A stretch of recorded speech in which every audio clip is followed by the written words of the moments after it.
Então, essa é a aula de literatura dos terceiros anos de logística, do dia 9 de março de 2022. Última aula síncrona, se Deus quiser. E hoje nós vamos falar da poesia lírica medieval. E vamos fazer uma retomada aí de alguns assuntos. Deixa eu mudar aqui a minha câmera. E aí, pessoal, fica daquele jeito que já falei para vocês. Eu vou projetar algumas coisas para vocês. Aí vocês podem ver aqui na minha câmera, se vocês aumentarem, ou podem ver pelo compartilhamento. É que às vezes não dá certo as duas coisas, mas vamos ver. Deixa eu estar aqui.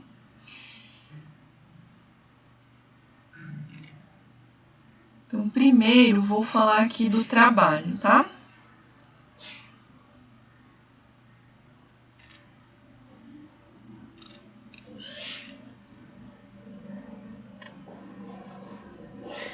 Tá aparecendo aí para vocês a telinha do Moodle? Tem que alguém me falar assim que eu não tô olhando para vocês agora. Tá sim, professora. Ok, então vamos lá. Então, acho que foi na semana passada já eu coloquei aqui o enunciado do trabalho que já tínhamos combinado. E eu estava bem generosa.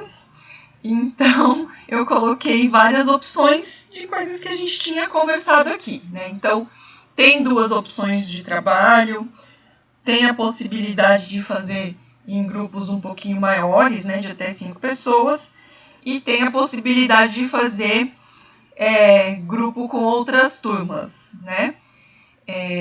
E aproveitem porque essa é a despedida do ensino remoto. Depois tem certas coisas que no presencial a gente não vai conseguir fazer. Bom, então vamos lá. Aqui, então vocês entrando aqui no Moodle, antes da parte das aulas, né, vocês conseguem achar aqui o enunciado do trabalho e o local aqui da tarefinha para entregar. A entrega do trabalho vai ser pelo Moodle mesmo, ainda que a gente esteja no ensino presencial, tá bom? Então, mesmo voltando para o presencial, a entrega deste trabalho, pelo menos, vai ser pelo Moodle, porque já abri aqui. E também a entrega do trabalho pelo Moodle não é tão ruim, porque dá um pouco mais de prazo para vocês entregarem no dia. E também já entrega digitalmente, já tem a certeza que você entregou, porque já fica seu nome. Então, tem várias vantagens da gente fazer essa entrega pelo Moodle, tá? E o valor do trabalho é de 10 pontos, a gente vai ter duas avaliações, o trabalho e a prova, cada um deles vai valer 10, e a gente vai fazer a nota do bimestre pela média das duas avaliações, tá? Entrega pelo Moodle, isso que eu já falei, e a entrega é até o dia 30 de março, então até o final desse mês. Tem aí algumas semanas para vocês fazerem, embora eu já tivesse mais ou menos conversado com vocês como é que seria o trabalho, tá? Então, o trabalho pode ser individual, quem preferir fazer individualmente pode, e pode ser em grupo de até 5 pessoas. Então, pode ser duplas, trios, grupos de 4 ou grupos de 5. Se o trabalho for realizado em grupo, que é o item 4 aqui, ó. Se o grupo for, se todo mundo do grupo for da mesma turma, basta uma pessoa do grupo, né, um membro do grupo, entregar o trabalho no Moodle e, claro, no trabalho vai ter que constar o nome completo de todo mundo que fez o trabalho, né, normal isso. A questão é quando o grupo for composto de alunos de turmas diferentes. Então, tem, por exemplo, grupo de 5 pessoas, tem 2 pessoas do log A e 3 do log B. Então, para eu não me confundir e correr o risco de alguém ficar sem nota, então vocês vão fazer o seguinte: uma pessoa do log A, né, nesse exemplo que eu dei, 2 do log A, 2 do log B, um aluno do log A do grupo vai fazer a entrega e um aluno do log B. Então, se for com redes a mesma coisa, então se for de turmas diferentes, tem que um de uma turma entregar, o outro da outra turma também entregar. Tudo bem isso, pessoal? Se tiver dúvida, aproveitem e perguntar agora, se não entenderam. Então, continuando. Tem 2 opções de trabalho. Não é para entregar as 2, é para entregar uma só. Vocês vão escolher ou a opção 1 ou a opção 2. Acontece, né, que é lógico que ninguém quer fazer 2 trabalhos, mas acontece que tem gente que quer fazer 2 trabalhos porque fala assim, eu tô na dúvida, ou porque já fiz 2, ou porque tô na dúvida se qual vai ficar melhor. Pessoal, eu só vou corrigir um trabalho, porque já tem bastante opções, né, para gerenciar a correção. Então, eu não vou corrigir 2 trabalhos do mesmo grupo ou da mesma pessoa. Então, tem que fazer a opção, tá bom? Tem que fazer a opção pelo 1 ou pelo 2. O que acontece se eu entregar 2? O primeiro que eu corrigir é o que vai valer, tá bom? Deixa eu ver quem tá entrando aqui. Professora, deixa eu perguntar. Pode perguntar. Tem data para prova já? Tem. Eu não falei do cronograma. Depois que eu terminar de explicar o trabalho, eu falo um pouquinho da prova, tá bom? Tá bom, obrigada. Uai, alguém tocou aqui para entrar e eu não tô enxergando a pessoa. Vamos voltar lá.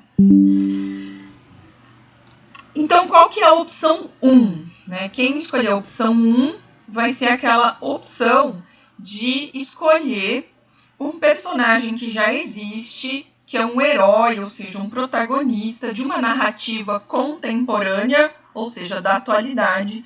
Contemporânea a gente considera desde os anos 80, tá bom? Não precisa ser do momento, pode ser de algum tempo atrás. Mas o que eu estou dizendo é que não é lá do século XIX, nem do século XVIII.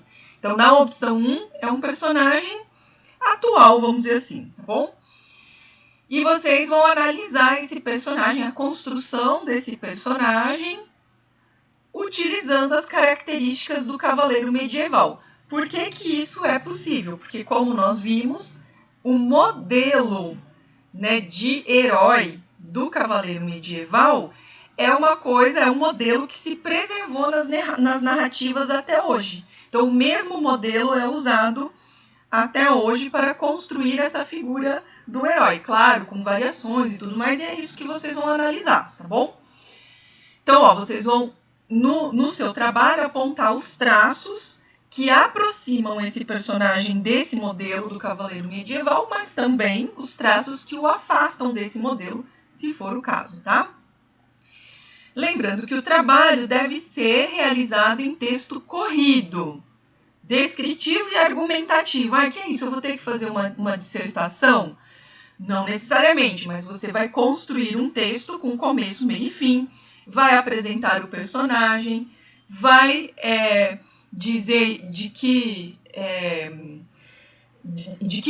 a que narrativa ele pertence, né? Fazer um pequeno histórico dessa narrativa, se é cinema, né? Se é filme, quando que apareceu no cinema, qual foi o seu lançamento, se é série, quem é o diretor, né? E vai fazer uma sinopse, então vai fazer uma apresentação, depois você vai colocar as características que o aproximam, as características que o afastam, e você pode até fazer uma conclusão, né, dizendo que é um personagem que se aproxima muito desse modelo, ou um personagem que não se aproxima muito desse modelo, enfim. Né, um texto, que isso também já é treino para vocês, né, escreverem as suas ideias num texto corrido, em vez de só itens. Vamos trabalhar, né, o desenvolvimento do texto. E aí, o que vocês têm que abordar necessariamente, né, no seu trabalho? A descrição física do personagem, suas características psicológicas, tudo isso pensando lá no modelo, tá? Comparando com o modelo do cavaleiro medieval. Os desafios que o personagem tem que enfrentar nessa narrativa e o objetivo de vida dele. O que significa isso, né? Então, por exemplo, se é um personagem, um super-herói, né? Ele chega nessa questão de super-herói, né, mostra todo o desafio dele, às vezes ele não escolheu isso, mas a partir de um momento o objetivo de vida dele é salvar as pessoas que estão em perigo, ou é acabar com o crime em Gotham City, né? E entre outras possibilidades, né? Então, qual o objetivo que ele se coloca a partir do momento do seu heroísmo? Eu falei aqui de super-heróis, mas quando a gente fala herói de uma narrativa, não é necessariamente um super-herói. O herói da narrativa é um personagem que tem esses desafios e ele é um personagem modelo, um personagem de modelagem positiva normalmente. Ele defende o bem, vamos dizer assim. A segunda opção de trabalho é aquela criativa. Então, em vez de pegar um herói de uma narrativa contemporânea, vocês é que vão criar o seu herói. Então, crie um herói de narrativa que seja baseado no modelo medieval. Então, vai ser o seu herói da maneira como você quiser, né? Você vai pensar uma narrativa para ele, não precisa escrever essa narrativa ainda, quem sabe um dia vocês se empolgam e até publicam essa narrativa, né? Ou fazem um filme dela. E a mesma coisa, vocês vão fazer um trabalho em texto corrido, um texto descritivo e argumentativo. Mesma coisa que eu expliquei da opção 1. E aqui tem uma dica, ó. Inicie seu trabalho com uma descrição e sinopse da narrativa imaginada. Então, claro, você vai ter que me localizar. Não é só descrever um personagem. Em que contexto esse personagem está? Dizer para mim se o que você vai fazer é uma novela de cavalaria tradicional, pode ser, você vai contar uma história de um cavaleiro medieval. Pode ser um romance moderno, vai ser um romance, uma história, uma narrativa contemporânea. Pode ser uma história em quadrinhos, pode ser uma série, pode ser um game. Então você vai imaginar esse personagem, em que contexto ele vai estar, se for um game, por exemplo, qual que é o objetivo do jogo, qual que é a narrativa desse jogo. Claro que a gente está pensando aqui um jogo estilo RPG, porque ele tem que ter uma narrativa, né? Essa que é a ideia, a gente está estudando aqui narrativa, então tem que ter uma história no qual esse herói vai estar contextualizado. E, mesma coisa aqui, quais são os aspectos que têm que ser abordados no trabalho. Pessoal, tanto aqui para a opção 2 como para a opção 1, esses 4 itens, eles têm que constar, mas além desses 4 itens, vocês podem colocar outras coisas que vocês considerem que seja importante para entender o seu personagem, tá? Então, descrição física, características psicológicas, que desafios esse personagem deve enfrentar na narrativa, por quê? Porque no modelo do cavaleiro medieval, né, nesse modelo de herói, ele tem que passar por desafios, né? Faz parte da construção do personagem. Quando ele passa por desafios é que ele se prova como herói. Então ele mostra tanto a formação dele, quanto essa questão que ele tem essa prova de coragem, essa prova de ética, etc.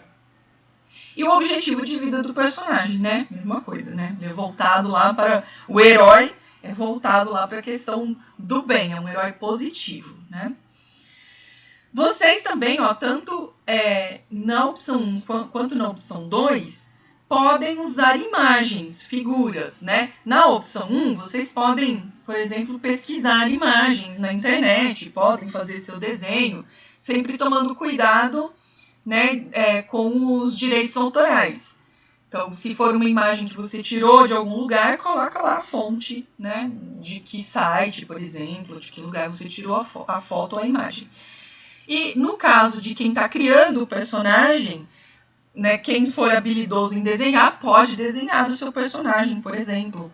Ou, como eu sugeri aqui, pode usar um aplicativo ou mesmo um jogo que cria personagens e aí você faz o download dessa imagem e coloca no seu trabalho, né?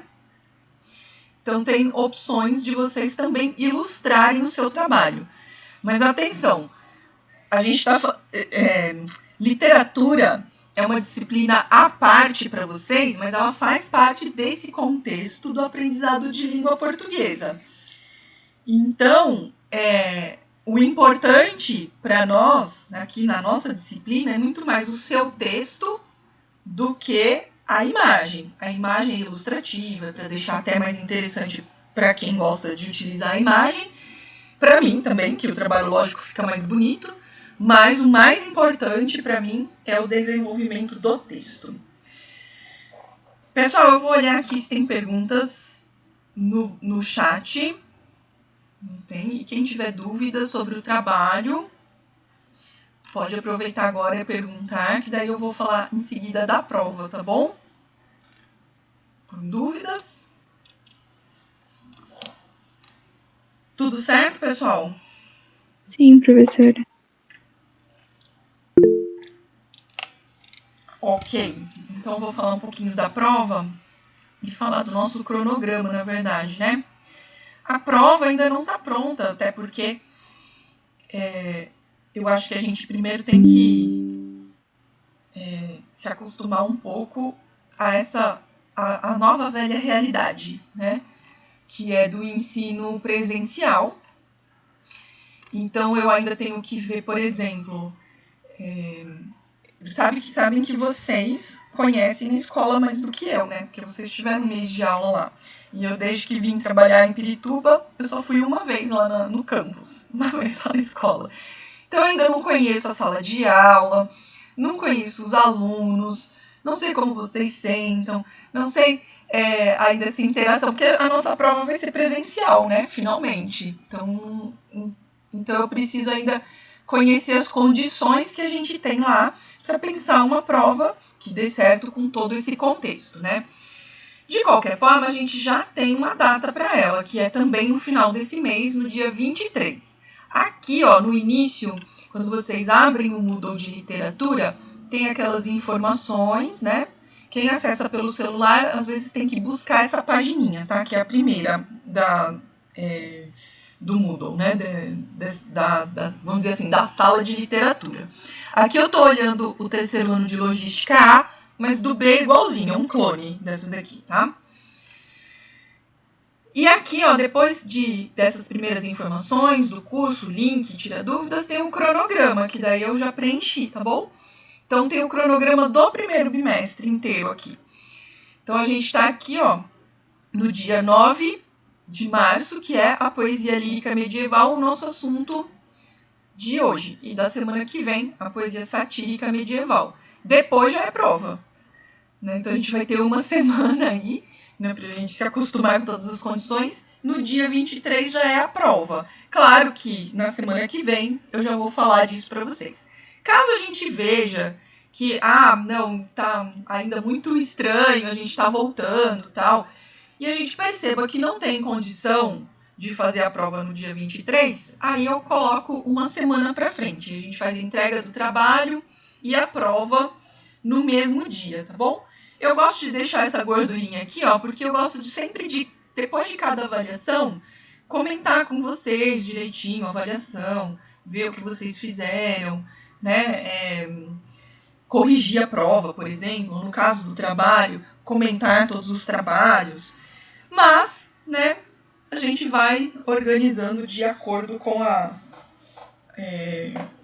as condições que a gente tiver. Essa volta para o presencial é muito desejada pela maioria de nós, alguns não querem tanto, né, que eu sei, mas a maioria de nós deseja. Mas mesmo quem quer muito voltar ao presencial, vai ter uma fase de adaptação, né? Então, vamos considerar essa fase de adaptação. De qualquer forma, está marcada para o dia 23. No dia 16, semana que vem, a gente sente a situação, se ela pode ficar no dia 23 mesmo, ou se a gente coloca no dia 30, junto com a entrega do trabalho, tudo bem? A minha prova, pessoal, normalmente, ela é de múltipla escolha, né? Então eu prefiro fazer a prova de múltipla escolha e vocês fazerem o texto no trabalho, né? Se dedicarem ao texto no trabalho.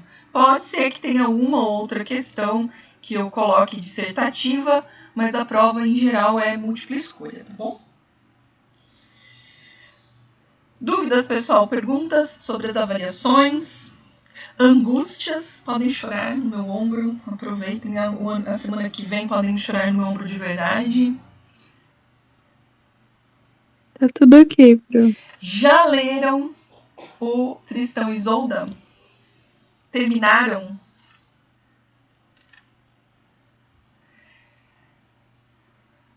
Camille já? Quem mais já terminou? Ou tá lendo?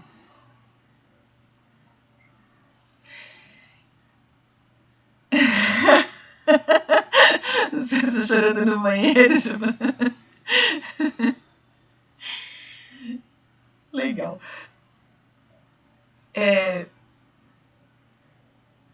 Eu vou falar para vocês hoje, então, um pouco da lírica medieval. Vamos nos transportar na nossa mente novamente lá para a Idade Média. E vamos relembrar, então, que toda a arte poética medieval, ela tem a ideia, né, de fornecer lazer e um pouco de cultura para as pessoas lá para a nobreza, de maneira geral. Então, a própria nobreza é muito representada nessa arte poética. No entanto, também há representações das pessoas que davam o apoio de trabalho, né? Os servos. Eles também aparecem tanto na narrativa quanto na poesia. A poesia que a gente vai estudar é a poesia portuguesa medieval. Porém, a poesia portuguesa medieval, ela não é a melhor das opções, né, para se estudar a poesia medieval. Por que isso, né? Porque existem, principalmente a poesia francesa da era medieval, é muito mais elaborada que a portuguesa. A portuguesa, aliás, derivou da poesia trovadoresca francesa. No entanto, né, é interessante a gente estudar para ver essas referências e estar numa língua que é quase a nossa. Vamos lembrar que a língua portuguesa é a última língua que surgiu derivada do latim. Então, o latim era a língua lá do Império Romano. E a partir do latim, como essas línguas, né, o Império Romano cresceu muito por toda a Europa, Ásia, Oriente Médio, né? Então o Império Romano foi muito grande. E em vários locais, né, da Europa em especial, o latim ficou sendo isolado, misturou com línguas locais e apareceram as línguas derivadas do latim, né? Entre elas o italiano, o francês, o espanhol, o português. O português, ele deriva um pouco do espanhol, na verdade, do castelhano, na realidade, porque na Espanha, não sei se vocês sabem, é um paísinho bem pequeno, mas tem várias línguas que se falam na Espanha. Esse espanhol que a gente chama, né, que a gente aprende na escola, por exemplo, tal, é o castelhano. Então, o castelhano é uma das línguas que se fala na Espanha e como os reis de Castela eles se tornaram mais poderosos do que das outras regiões da Espanha, acabou que a língua deles prevaleceu. Então, aqui na América Latina, né, fora o Brasil que fala português e o Suriname e a Guiana Francesa que falam francês e mais outra língua, nós temos uma prioridade do castelhano. O português, em algum momento, né, em certas regiões ali da Península Ibérica, existia uma língua que era uma mistura de castelhano com o que hoje nós chamamos de português, né, que é o galego-português. Vou colocar aqui no bate-papo para vocês verem. Se chama galego-português ou também galaico-português. Né? Galego-português ou galaico-português era a língua que ainda se falava em Portugal durante a Idade Média. Então, essa poesia que a gente vai estudar ela originalmente foi escrita em galego-português. Português moderno não existia ainda, né? Por isso, às vezes é esquisito, mas a gente vai fazer uma traduçãozinha. As versões que eu escolhi para ler aqui com vocês também são versões um pouco mais modernizadas, tá? Então, o que também vocês tiverem dificuldade, vocês já perguntam, a gente já vê. Vamos lembrar que a poesia é basicamente dividida em 3 tipos: a lírica, a satírica e a épica. A poesia épica é aquela que é das grandes narrativas, né? Então, a poesia épica é escrever em forma de poema, em forma de verso, narrativas que em geral são narrativas muito longas, né? Então, narrativas de heróis, aqueles heróis antigos e tal. E na sua forma mais curta, vamos dizer assim, nós temos a poesia lírica e a poesia satírica. A satírica nós vamos falar a semana que vem, né? Na sua forma medieval, mas a satírica é justamente para fazer uma crítica bem-humorada, ou às vezes não tão bem-humorada, de alguém, de uma classe social, de uma pessoa. E a poesia lírica é aquela que trata dos sentimentos e dos pensamentos. Então a poesia lírica retrata o interior humano, vamos dizer assim, né? Então, o que a pessoa sente, o que a pessoa pensa. E na poesia trovadoresca medieval, a lírica assumiu 2 formas principais: a cantiga de amor e a cantiga de amigo. E a gente vai ver cada uma delas aqui. Aí nessa figurinha vocês têm uma pessoa vestida de trovador com uma viola antiga. Vamos lembrar que essas poesias elas eram acompanhadas de música. Então, por isso que elas se chamam cantigas, e não poema de amor e poema de amigo. É cantiga de amor e cantiga de amigo. Porque elas eram acompanhadas sempre de canção, né, da voz e dos instrumentos musicais. As cantigas de amor, elas representam o sofrimento amoroso. Mas, como toda poesia antiga, é cheia de regras. Embora, na época medieval, as regras clássicas lá da poesia greco-romana, vou chamar assim, né, da poesia clássica greco-romana, a Idade Média quebrou um pouco dessas regras. Depois essas regras são retomadas, como a gente vai ver.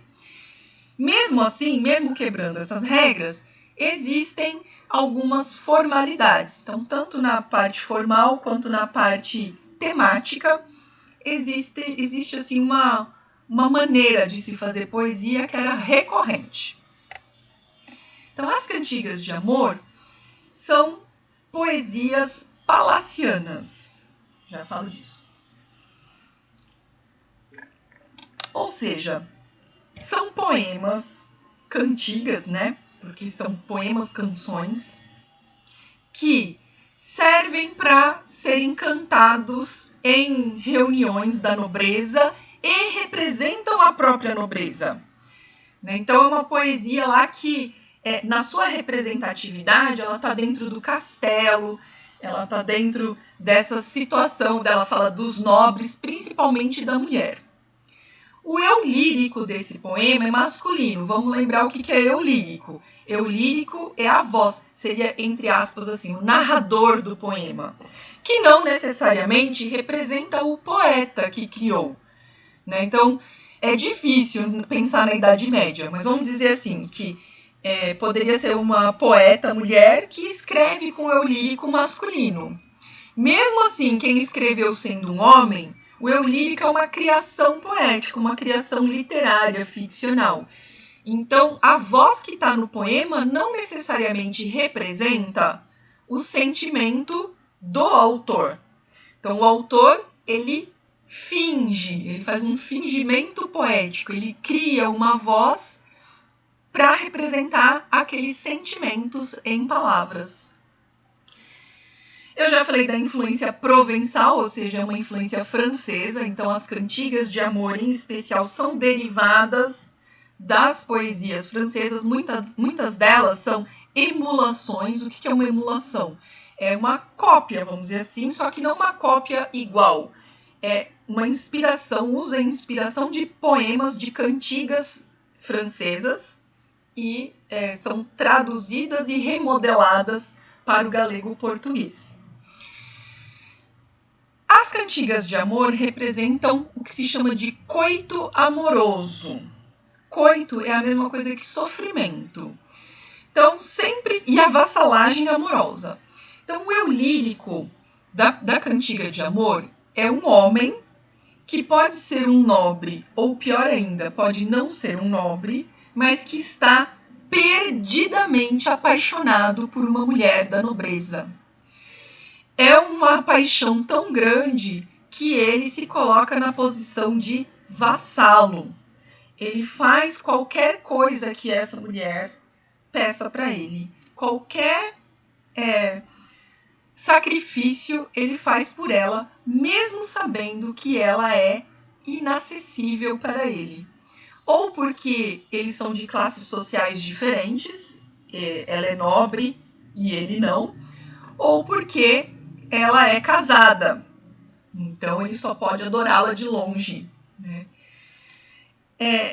Nas cantigas de amor, muitas vezes há uma promessa de fidelidade eterna e de servilidade. Então, já que a mulher não podia ter vassalos, porque isso era uma prerrogativa masculina, né? Então, na poesia, na representação amorosa, ela tem vassalos, que são vassalos do amor. Como essa mulher, que é o objeto de amor do eu lírico, ela muitas vezes é casada, ele sempre representa assim, uma prudência, ou troca o nome dela, né? Ou faz uma referência, indica que o amor que ele tem é puro, tudo para não desonrar a dama que recebe esse amor. Normalmente, essa mulher é a mais bela de todas as mulheres, porque lógico, né? Quem está apaixonado sempre acha o objeto, a pessoa amada, a pessoa mais linda do mundo, né? Então, essas características vão estar lá dentro das cantigas de amor. Vamos ver aqui um exemplo. Essa que eu coloquei aqui é a cantiga da Ribeirinha, que é considerada a cantiga mais antiga detectada em galego-português. Então, a gente pode dizer que essa é a escrita mais antiga da literatura em língua portuguesa, vamos dizer assim, né? Da literatura portuguesa, vamos dizer. Então, vamos olhar aqui na parte da esquerda como que é essa cantiga em galego-português. E aí a gente vai ver aqui na direita como que ela ficaria traduzida para o português. Porque é interessante ver em galego-português também, porque tem uma certa sonoridade, né? Afinal de contas, além de ser um poema, era para ser cantado. É claro que eu não vou saber imitar, por exemplo, como é que era o sotaque, que eu nem sei, né? E também não tem musiquinha para acompanhar a gente, mas vamos tentar ver aqui a sonoridade das palavras, ó. No mundo não me sei parelha, mentre me for como me vai. Cá já moiro por vós, e ai, minha senhor branca e vermelha, queredes que vos retraia, quando vos vi eu ensaia. Mal dia me levantei, que vos em tom não vi feia. Olha, no mundo ninguém se assemelha a mim. Não me sei parelha, ninguém se assemelha a mim. Não sei quem me faz parelha, não sei quem é parecido comigo. Enquanto a vida continuar como vai, enquanto me for como me vai, enquanto a vida continuar como vai. Porque morro por vós, e ai, minha senhora, ó lá, branca e vermelha, de pele alva e faces rosadas. Quereis que vos descreva, ó, retraia, retrate, quereis que vos retrates. Quando vos vi eu sem manto, ou seja, vos vi eu em saia. que é ensaia? Só com o vestido, que seria um vestido por baixo. Então ele pegou, surpreendeu essa dama um dia só com aquela roupa, né, de baixo, assim, aquele vestido de baixo, uma nágua, vamos dizer. E maldito dia me levantei que não vos vi feia, ou seja, que ele a viu muito bela.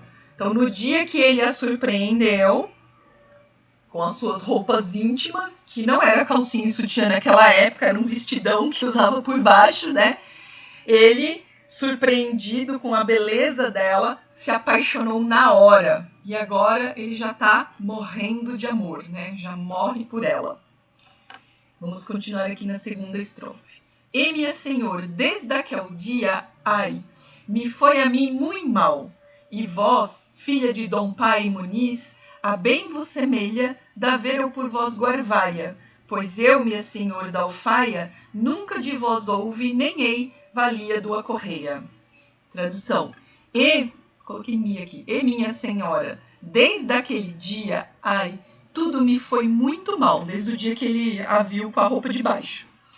E vós, filha de Dom Pai Muniz, então está mostrando que ela é filha de alguém importante.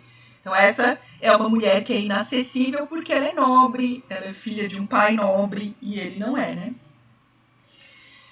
Então, desde aquele dia, filha de Dom Pai Muniz, e bem vos parece de ter eu por vós guarvaia, ou seja, roupa luxuosa. Pois eu, minha senhora, como mimo ou como prova de amor, nunca recebi algo, nunca de vós recebi algo, nem mesmo sem valor, nem mesmo coisa que valesse uma correia, algo sem valor.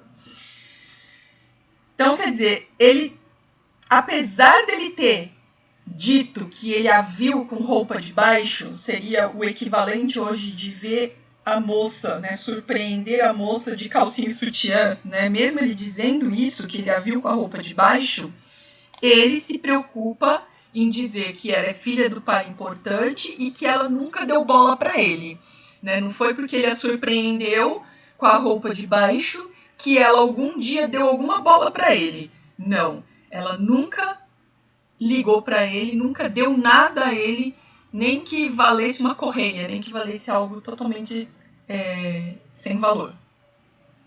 Tudo bem, pessoal? Dúvidas? Deixa eu olhar lá se tem dúvidas aqui no bate-papo. Certo, Bruno. Tudo bem?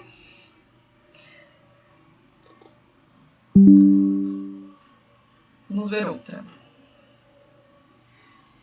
Cantiga de Dom Diniz. Essas cantigas, pessoal, todas elas, como é que chegaram hoje para nós, né? Elas estão registradas em cancioneiros. Cancioneiros são livros muito antigos,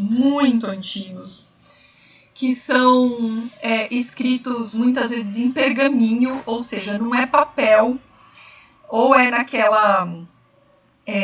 ou é assim, uma folha de couro muito fina, ou se não, derivado de uma planta que tem principalmente no Oriente Médio, que é o tal do papiro. Então, ou está em papiro, ou está nessa folha de couro muito fina. Foi escrita com tinta antiga, né? Então é aquela tinta que não tem muita preservação. Então, parte às vezes é ilegível, tal, mas são cancioneiros muito belos, né? Porque lembram que a gente falou, essas escritas medievais, elas eram feitas, a própria escrita era feita como forma de arte também, né? Então a letra é aquela letra gótica, com desenhos e tudo mais. No Moodle eu deixei para vocês um link que tem assim, que fala um pouco dos cancioneiros, onde se encontram as cantigas portuguesas, tá? São vários cancioneiros. E tem ali uma figura, pelo menos, uma ou duas figuras, né, dessas, de páginas, né, desses cancioneiros, que é legal de ver. Não tem muitas, gente, porque não pode ficar fotografando também os cancioneiros, porque senão a tinta some. Então, esses cancioneiros são guardados em bibliotecas muito especiais, com climatização, com tudo isso para eles poderem se preservar. Não é qualquer pessoa que pode vê-lo. Então, os pesquisadores de literatura medieval, em geral, não têm acesso ao próprio cancioneiro. Ele fica lá guardadinho.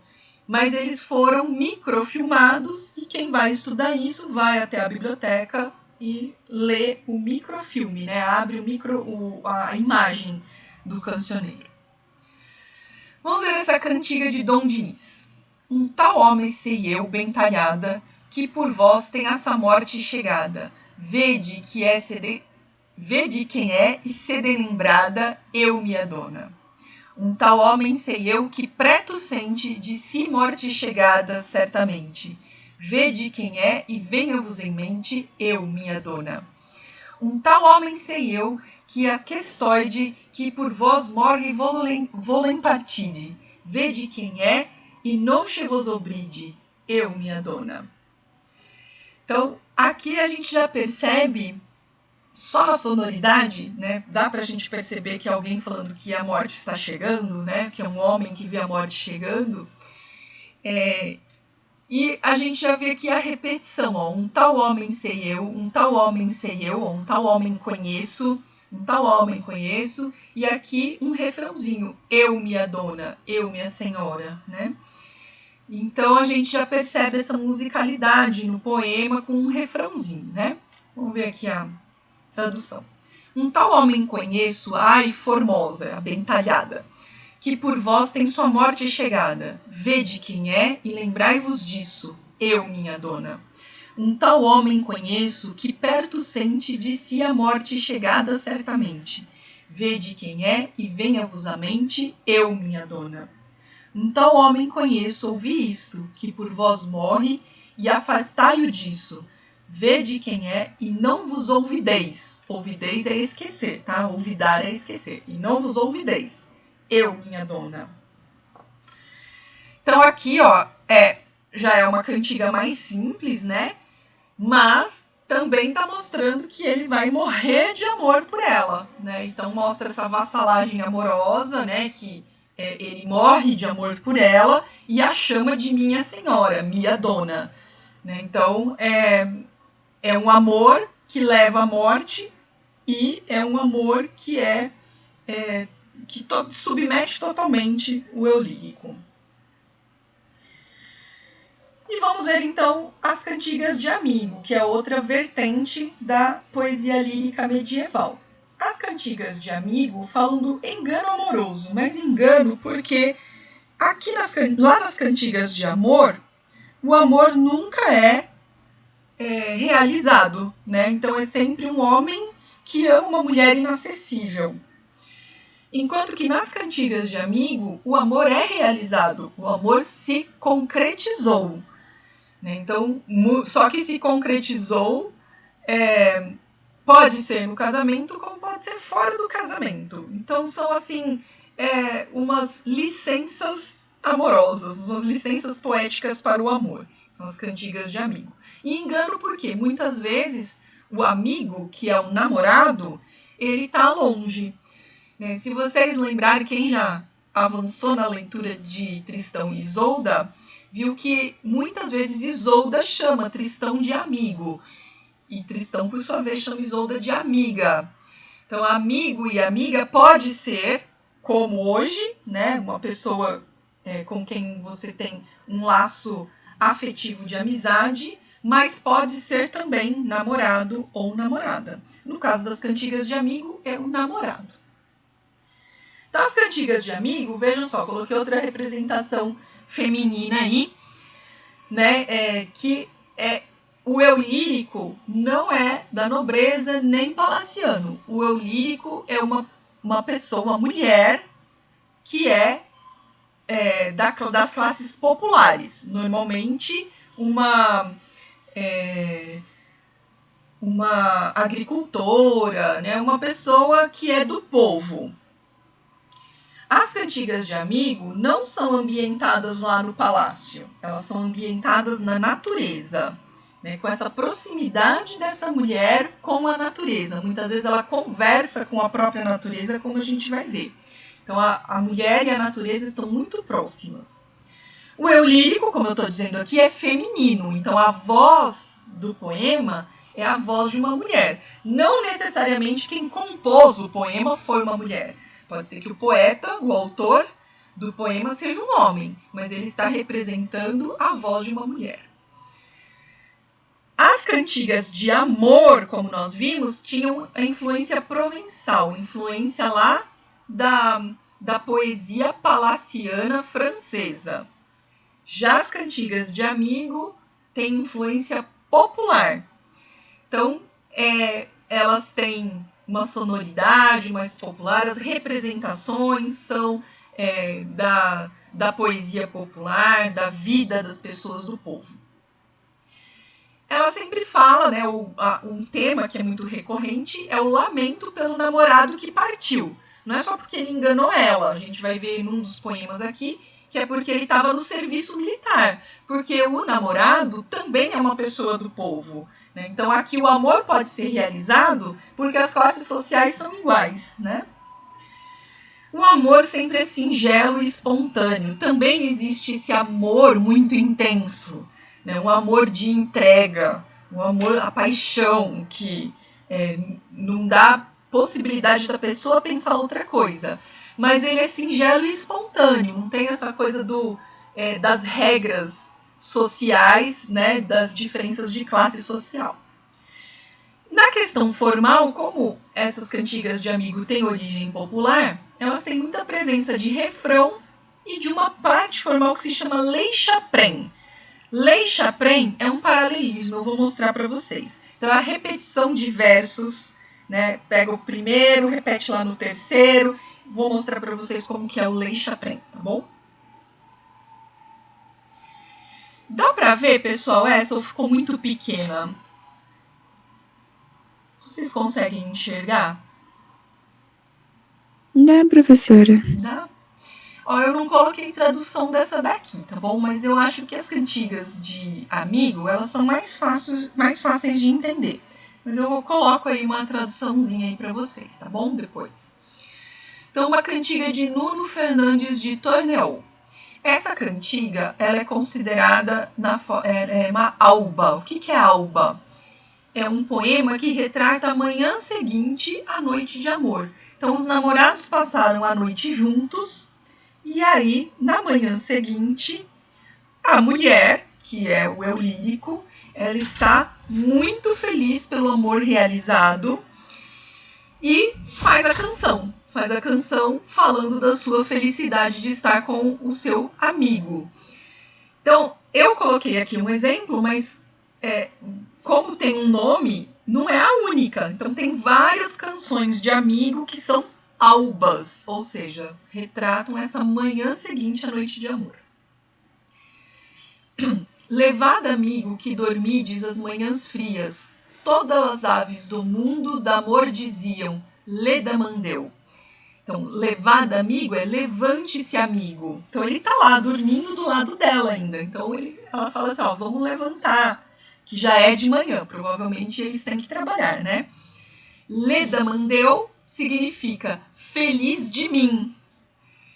Então, ela fala pro namorado levantar na manhã fria e ela diz que todas as aves do céu cantam junto com ela. Sabe aquela coisa de... como é que chama? De princesa da Disney, de Branca de Neve, que ela levanta, ela canta com as aves cantam com ela. Então essa representação aí que está no nosso imaginário da mulher feliz cantando e as aves junto com ela, estão lá representadas na poesia medieval. Vamos ver aqui, ó. Levada, amigo, que dormir las frias manhãs. Não, vejo que manhãs parece espanhol, né? Então, de novo, ó. Levante, amigo, que dorme as frias manhãs. Todas as aves do mundo d'amor cantavam, leda mandeu. Todas as aves do mundo d'amor diziam, do meu amor e do vosso que menta haviam, leda mandeu. Então, todas as aves do mundo falam de amor, do meu amor e do vosso, elas têm em mente, né? Elas têm em mente o meu amor e o vosso. Leda mandeu, feliz de mim, né? Todas as aves do mundo d'amor cantavam, do meu amor e do vosso ementavam. Leda Mandeu. Então, todas as aves do mundo cantam amor. Meu amor e o vosso, elas lembram. Então, feliz de mim. Perdi, não, aqui, ó. Do meu amor e do vosso ementavam, vós lhe tolhestes os ramos em que pousavam. Leda Mandeu. Aqui, pessoal, tem uma metáfora bem interessante. Vamos ver aqui, ó. Do meu amor e do vosso se lembram, vós lhe tolhestes os ramos em que pousavam. Feliz de mim. Colher, né, cortar os ramos em que elas pousavam, provavelmente significa que essa foi a primeira noite dela, né, a primeira noite de amor dela. Então ele tolheu os ramos em que as aves pousavam. Significa, né, de uma maneira bem sutil, indicar que ela perdeu a virgindade. Vós lhe tolhestes os ramos em que saíam, e lhe secastes as fontes em que bebiam. Leda Mandeu. Mas vejam que ela está feliz, ó. Tolhestes os ramos em que sentavam, e lhe secastes as fontes em que bebiam. Feliz estou. Feliz de mim. Vós lhe tolhestes os ramos em que pousavam, e lhe secastes a fonte onde se banhavam. Feliz de mim. Então, ao mesmo tempo, né, ela se mostra feliz pela noite de amor, mas indica que essa noite de amor terá algumas consequências. E coloca sempre a voz nas aves. Lembram que a natureza representa muito, está muito próximo desse eu lírico feminino. Então a natureza representa também o que acontece com essa mulher. E essa daqui é a minha cantiga de amigo favorita. Por isso que eu coloquei ela aqui. Nessa cantiga, que é uma só, mas eu dividi aqui para caber, né, em duas partes. Nessa parte que está aqui à esquerda, o eu lírico, a mulher, conversa com o pinheiro, que é o verde pino, o pinheiro verde. E aqui à direita, né, é claro que quando o poema está corrido, ele essa parte que está aqui à direita vai para baixo, né? É um poema só. Mas aqui eu coloquei dos dois lados, até pra gente ver. Primeiro ela fala com o pinheiro e depois o pinheiro responde para ela, né? Mostrando essa conexão com a natureza. Então o pinheiro toma vida e conversa com o eu lírico, que está sofrendo pelo namorado que foi embora devido ao serviço militar. Então ela diz, né, vou fazer aqui uma introdução, ela diz que ele falhou com a promessa dele de voltar para ela. Mas o pinheiro vai responder para ela ter paciência, porque na verdade ele vai voltar. Ele vai voltar assim que o serviço militar estiver acabado, assim que ele voltar da guerra. Ai flores do verde pino, se sabedes novas do meu amigo, ai Deus, eu significa onde ele está. Ai flores do verde ramo, se sabedes novas do meu amado, ai Deus, eu Se sabedes novas do meu amigo, aquele que mentiu do que pôs comigo, ai Deus, eu Se sabedes novas do meu amado, aquele que mentiu do que me há jurado, ai Deus, eu Então ela aqui está conversando com um pinheiro, está perguntando se o pinheiro tem notícias do amigo dela. Gente, aqui já vou aproveitar e falar dessa questão formal, que é o lei Chapren. O que é o lei Chapren? Ai flores do verde pino, se saber de novas do meu amigo. Olha aqui, se saber de novas do meu amigo é um verso que se repete aqui no começo do terceiro. Ele é o segundo verso da primeira estrofe e depois ele é o primeiro verso da terceira estrofe. Se saber de novas do meu amigo. Se sabedes novas do meu amado, segundo verso da segunda estrofe, vira o primeiro verso da quarta estrofe. Isso é usado em poesia até hoje e, atualmente, o nome dessa técnica é paralelismo. E o paralelismo, lá na Idade Média, se chamava Lei Chapren. Então é a mesma coisa, Lei Chapren ou paralelismo, que significa isso, pegar o segundo verso da primeira estrofe e transformar no primeiro verso da terceira estrofe. O segundo verso da segunda estrofe é o primeiro verso da quarta estrofe, ok? Aí agora o Pinheiro vai responder, ó. Vós me perguntades pelo vosso amigo, e eu bem vos digo que é sã e vivo, é são e vivo. Ai Deus, eu mas o refrão continua, tá?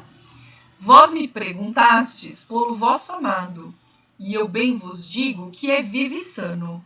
Ai Deus, eu e eu bem vos digo que é sano e vivo, e será vos canto o prazo saído, e estará convosco assim que o prazo, ou seja, que o tempo do serviço militar acabar. Ai Deus, eu e eu bem vos digo que é vivo e sano, e será vos canto prazo passado, e estará com você quando o prazo for passado. Ai Deus, eu Então aqui a gente vê a presença de refrão, a presença do Lei Chapren, né, que é esse paralelismo, e a gente vê essa conexão do eu lírico feminino, uma mulher do povo, com a natureza, a ponto da natureza responder para ela. Né? Aqui a gente pode pensar qualquer coisa, ela está ouvindo do Pinheiro aquilo que ela quer, né? Pode ser. Mas, de fato, como a gente está no mundo da imaginação, da literatura, então a gente pode imaginar também um pinheiro que conversa com a mulher, que conversa com o eu lírico. Quem quiser ouvir cantigas medievais, né, essa apresentação aqui, pessoal, já está disponível para vocês também no Moodle, porque eu coloquei aqui alguns links para vocês ouvirem. Então, quem se interessou, quem quiser ouvir a sonoridade da canção medieval, pode acessar aqui, né, o YouTube do Olan Ensof. Olan Ensof é essa dupla de brasileiros que estudam cantigas medievais, cantigas tradicionais celtas, entre outras, várias dessas cantigas antigas,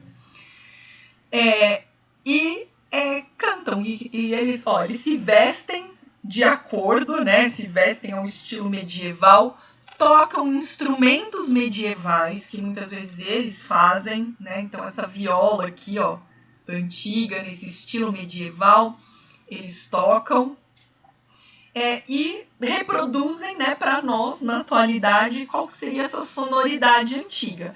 É muito bacana, eu coloquei aqui para vocês um vídeo deles, né, e nesse vídeo ele toca e ela canta. Eles cantam duas cantigas. Uma tá em latim, eu acho que é em latim, é uma língua que eu nem consegui muito detectar. E a segunda música está em galego-português. E quem quiser ver a letra da segunda cantiga que eles cantam, é um vídeo só. Termina uma e já começa a outra. Eles emendam uma na outra, tá? Então, a segunda cantiga, a letra tem aqui nesse link aqui de baixo, para vocês verem. É uma cantiga interessante. Bom, depois eu falo dela, mas vocês podem ver a letra, mas não tem a tradução. Tem que imaginar um pouco. E também, tem até um pouquinho mais sobre esse espetáculo. Eu coloquei também no Moodle para vocês uma parte escrita, como se fosse assim a referência de um livro didático, tá? O resumo do que eu estou falando aqui tá lá nesse texto. Nesse texto que está no Moodle, tem essa referência aqui também, do espetáculo Sem Mim, que foi um espetáculo de balé e música representado em 2011. E é uma composição assim de várias pesquisas artísticas. Então, a coreografia é desse grupo Corpo. Então, vamos lembrar, é um balé. Tá? Então, eles dançam, né, fazem performance ao som de cantigas de amigo. A pesquisa poética e musical foi do José Miguel Wisnik, que eu adoro de paixão. O Wisnik foi meu professor na faculdade. Ele é um amor, uma graça, maravilhoso, uma mente muito brilhante nessa parte tanto de literatura quanto de música. As cantigas que estão representadas nesse espetáculo, né, que foram tocadas nesse espetáculo, são cantigas de amigo desse autor aqui, Martin Kodax. Por que eles escolheram Martin Kodax? As partituras das cantigas de amigo e de amor, a maioria se perdeu, ou elas apagaram, ou elas não estão presentes junto com a letra da cantiga. Então, as únicas cantigas mais preservadas, tanto com letra como com música, é do Martin Kodax. Então, tem lá no cancioneiro, onde ele aparece, né, tem lá as partituras e as letras que estão bem preservadas, né? E aí, o Wisnik, junto com esse grupo de balé, eles fizeram essa pesquisa musical, musicaram, né, as cantigas e fizeram essa performance de dança. Aqui está o link para um episódio, vamos dizer assim, né, uma parte do espetáculo, mas quem gostar de dança e de música, quiser ouvir, tem o espetáculo todo. Esse é bacana, gente, porque seriam as cantigas de amigo, mas numa sonoridade mais moderna, com instrumentos modernos, com vozes modernas. Então, como é que ficaria isso num hoje, né? Essas cantigas super líricas, super emocionantes, mas com uma sonoridade mais cheia que é a música atual. E assim como o cavaleiro medieval não sumiu, o que está representado na lírica medieval também está muito presente até hoje, em especial na música popular. Eu coloquei aqui 3 exemplos, que eu não vou tocar assim para a gente não exceder aqui o nosso tempo de aula, que já até excedeu um pouco. Mas eu coloquei aqui os links para vocês. Tá? Todas essas músicas aqui vão falar de amores completamente exagerados, de vassalagem amorosa, né, de entrega. Aliás, eu não coloquei aqui a Marília Mendonça, que poderia dar bons exemplos de cantigas de amigo atuais. Né? Eu coloquei aqui 3 exemplos de cantigas de amor atuais, né, que são bem populares, né, e que mostram que essa vassalagem amorosa, o sentimento de morrer de amor, né, e às vezes a pessoa inacessível, hoje em dia, muitas vezes não é por classe social, mas muitas vezes hoje é porque a pessoa não quer mesmo, né? Então, o amor não correspondido, o amor que se decepciona, ou o amor de completa entrega, continua sendo representações, tanto na nossa poesia, mas principalmente na nossa música popular. E aqui eu coloquei coleções de amor, porque poesia lírica medieval só fala de amores. Coisas muito atuais que todos nós temos. Eu espero ter sempre. Pessoal, dúvidas na... Tô procurando vocês aqui, que eu perdi aqui Aqui, vocês. Cristiane, você gosta das cantigas celtas, né? Eu também. Dá uma olhadinha ali nessa dupla aí que eu indiquei para vocês, que eles têm belas músicas. É uma coisa assim que, pro meu gosto, não dá para ficar ouvindo o tempo todo. Mas abrir por curiosidade, ouvir algumas músicas, ver a sonoridade, né? Perceber essa sonoridade antiga é bem legal. E o espetáculo também, gente. Aquele espetáculo de balé é muito bacana. Pessoal, mais alguma dúvida, perguntas? A gente falou super rapidinho, né? Mas vamos ver se a gente consegue trabalhar melhor essas poesias na semana que vem, todo mundo junto. Tô muito ansiosa. Pessoal, outras perguntas? Alguma coisa que não entenderam? Vou aqui, na semana que vem, eu vou começar retomando essa questão da poesia lírica e vou mostrar para vocês representações da mesma coisa que a gente está vendo na poesia, lá na narrativa que a gente está lendo do Tristão e Isolda. Eu selecionei já para mostrar para vocês como essa representação está lá. E também vocês já podem ir pensando em representações que vocês conhecem de vassalagem amorosa e de conexões de pessoa apaixonada com natureza. Eu vou fazer a chamada rapidinho para a gente encerrar, tá bom? E vou projetar aqui o diário para vocês irem me ajudando, tá? Começou aqui, mas não é aqui no diário. Tá aparecendo aí o diário para vocês? Sim. Sim. Deixa eu ver quem que é. Esse aqui é o Log A, tá? Então, para a aula de hoje, quem eu chamar, por favor, falar presente. Se não conseguir abrir o microfone, pode colocar no chat, mas, pessoal, quem colocar no chat, alguém me avisa, por favor, tá bom? Aline.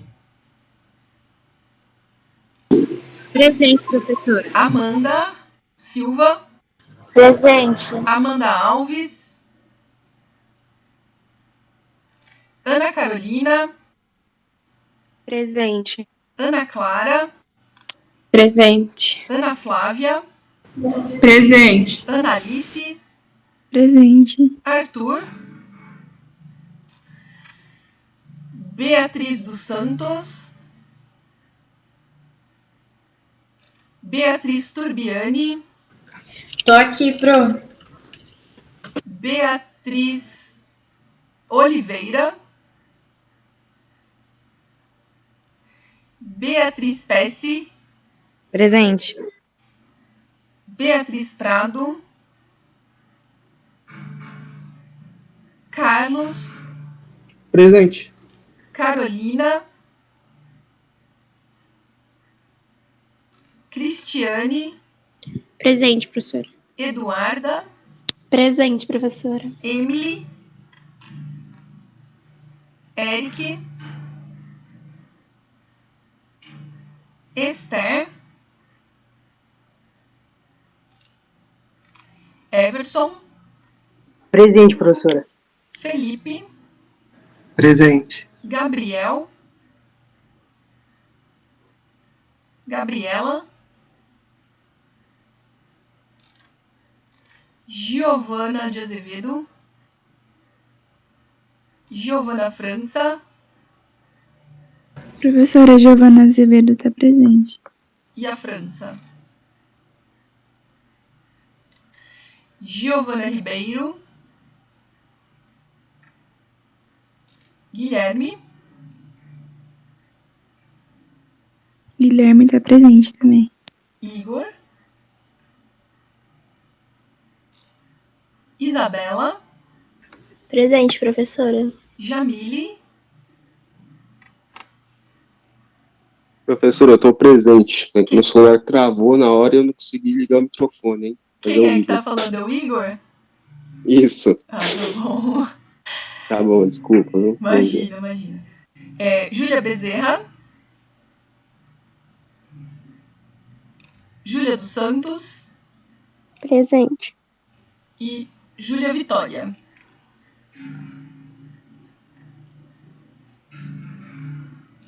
Pessoal, quem for respondendo a chamada e não tiver mais perguntas, pode sair, tá bom? Vou aqui no log B agora. Giovana.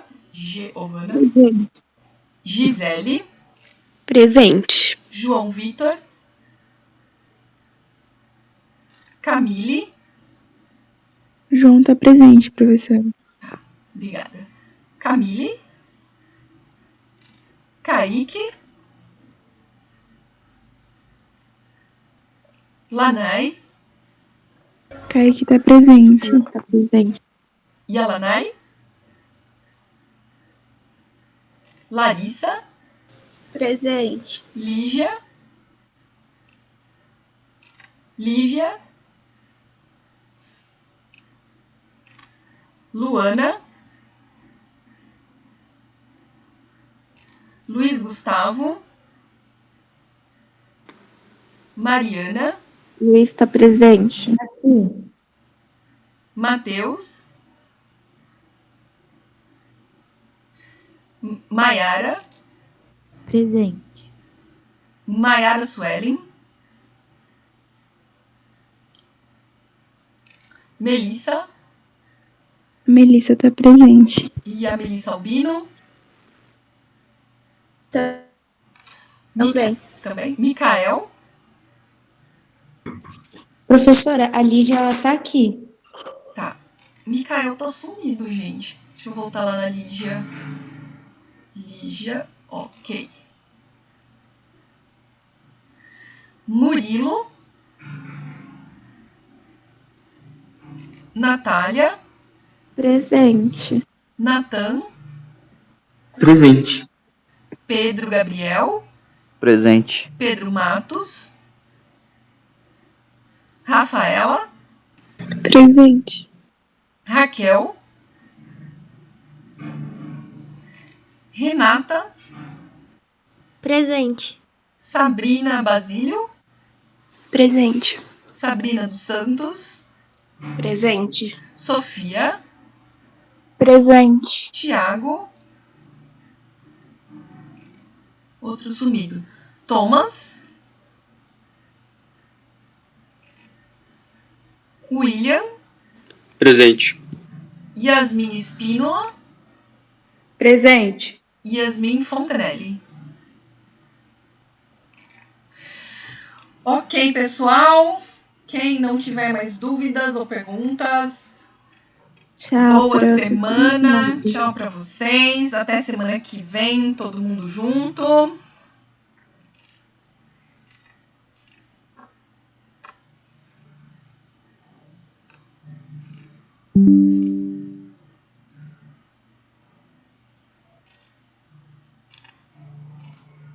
Natan, tá com dúvida?